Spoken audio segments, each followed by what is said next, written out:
ओम नमः शिवाय। राधे राधे।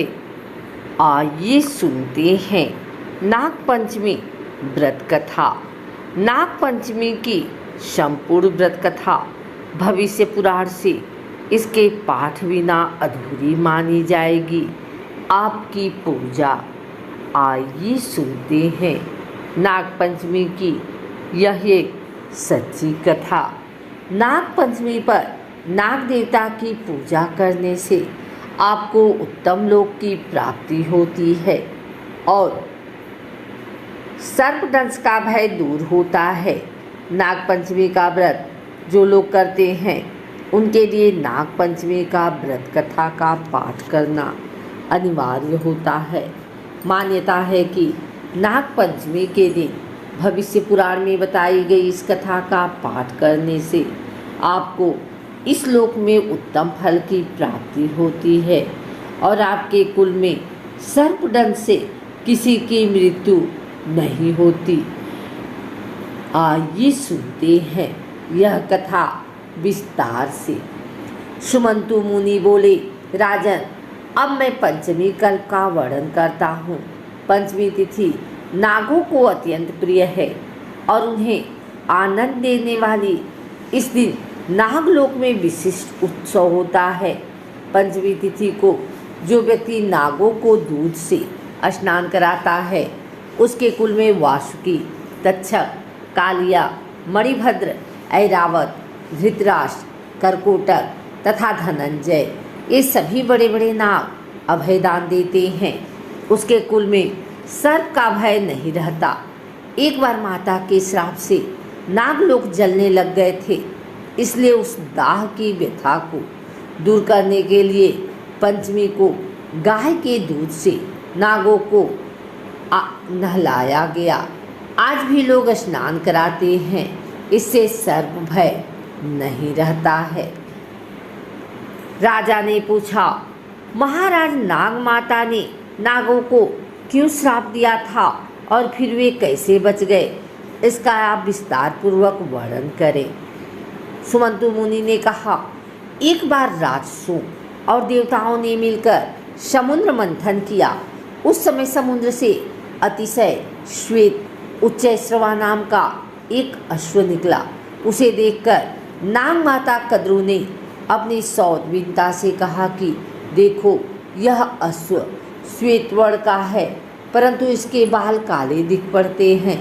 तब विनता ने कहा, न तो यह अश्व न तो श्वेत है, न काला और न लाल। यह सुनकर कटु ने कहा, मेरे साथ शर्त करो कि यदि मैं इस अश्व के बालों को कृष्ण वर्ण का दिखा दूं तो तुम मेरी दासी हो जाओगी और यदि नहीं दिखा सकी तो मैं तुम्हारी दासी हो जाऊंगी। विनता ने यह शर्त स्वीकार कर ली। दोनों क्रोध करती हुई अपने अपने स्थान को चली गई। कद्रू ने अपने पुत्र नागों को बुलाकर सब वृतांत उन्हें सुना दिया और कहा कि पुत्रों, तुम अश्व के बाल के समान सूक्ष्म होकर उसके शरीर में लिपट जाओ, जिससे यह कृष्ण वर्ण का दिखाई देने लगा। तो सुनकर नागों ने कहा कि माँ, यह छल तो हम लोग नहीं करेंगे, चाहे तुम्हारी जीत हो या हार। छल में जीतना बहुत बड़ा अधर्म है। पुत्रों का यह वचन सुनकर कद्रू ने कहा, तुम लोग मेरी आज्ञा नहीं मानते हो, इसलिए मैं तुम्हें श्राप देती हूँ कि पांडवों के वंश में उत्पन्न राजा जन्मेजय जब सर्प सत्र करेंगे तब उस यज्ञ में तुम सभी अग्नि में जल जाओगे। इतना कहकर कद्रू चुप हो गई। नाग माता का श्राप सुनकर बहुत घबराए और वासुकी को साथ में लेकर ब्रह्मा जी के पास पहुँचे तथा ब्रह्मा जी को अपना सारा वृत्तांत सुनाया। इस पर ब्रह्मा जी ने कहा कि वासुकी, चिंता मत करो, मेरी बात सुनो। यायावर वंश में बहुत बड़ा तपस्वी जगरत्कारु नाम वाली बहन का विवाह कर देना और वह जो भी कहे उसका वचन स्वीकार करना। उसे आस्तिक नामक विख्यात पुत्र उत्पन्न होगा। वह जन्मेजय के सर्पयज्ञ को रोकेगा और तुम लोगों को रक्षा करेगा। ब्रह्मा जी के इस वचन को सुनकर नागराज वासुकी आदि अतिशय प्रसन्न हो उन्हें प्रणाम कर अपने लोक में आ गए। सुमंतु मुनि ने इस कथा को सुनाकर कहा, राजन, यह तुम्हारे पिता राजा जन्मेजय ने किया था।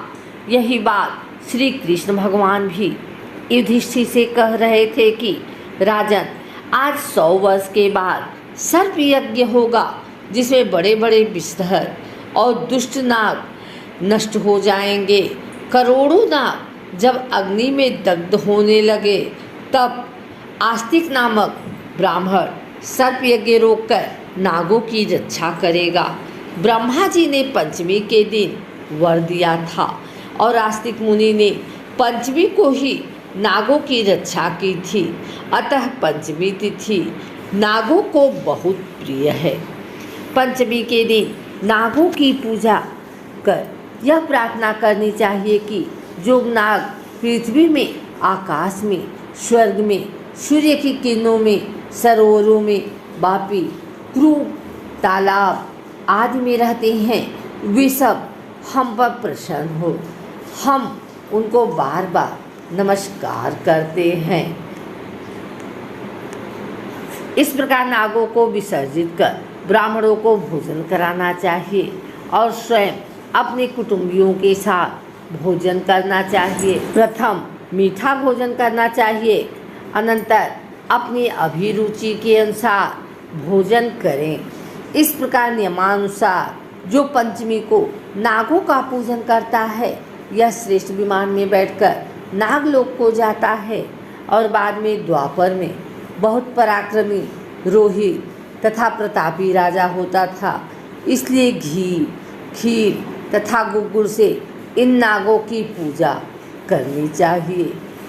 राजा ने पूछा, महाराज, क्रुद्ध सर्प के काटने से मरने वाला व्यक्ति किस गति को प्राप्त होता है और जिसके माता पिता, भाई, पुत्र आदि सर्प के काटने से मरे हों, उनके उद्धार के लिए कौन सा व्रत, दान अथवा उपवास करना चाहिए, यह आप बताएं। सुमंतु मुनि ने कहा, राजन, सर्प के काटने से जो मरता है वह अधोगति को प्राप्त होता है तथा निर्विष सर्प होता है, और जिसके माता पिता आदि सर्प के काटने से मरते हैं, वह उनकी सद्गति के लिए श्रावण मास के शुक्ल पक्ष की पंचमी तिथि को उपवास कर नागों की पूजा करे। यह तिथि महापुण्या कही गई है। इस प्रकार 12 महीने तक चतुर्थी तिथि के दिन एक बार भोजन करना चाहिए और पंचमी को व्रत कर नागों की पूजा करनी चाहिए।